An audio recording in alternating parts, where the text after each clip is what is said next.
Evo, dragi moji radioamateri, morao sam zbog sunca, jer ne vidi se lepo kad je konzola tu, pa sam je malo sakrio u senku da vidite. Nalazim se pored midžora, ispod midžora.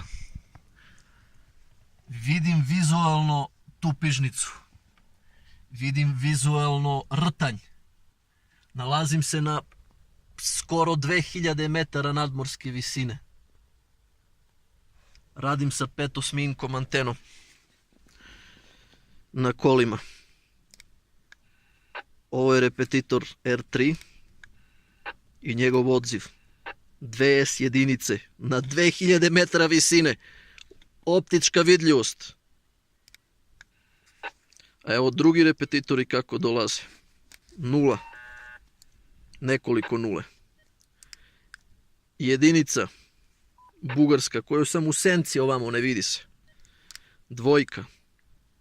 Koponik. Trojka. Četvorka. Petica. Šestica, nema, ne radi. Sedmica, nekoliko sedmica. I nema više.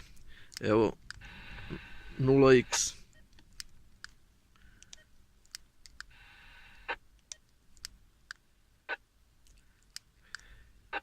Tri x na Alčaru lepše i bolje i jače dolazi nego tupižnica, koja mi je i bliže i optička vidljivost.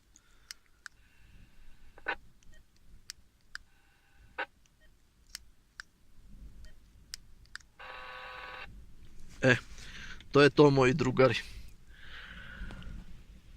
Maj 2019. Podno midžora. Evo, tu je midžor.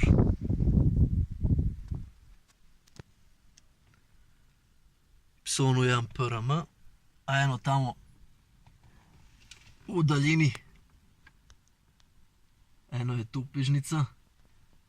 Ček samo rtanj sad da vidim, ne vidi se od izmaglice. Tu iza je rtanj u sredini.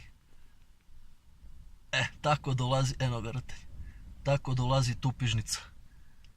Majstor je tako napravio. Pa za to nema nikog godinama da se javi.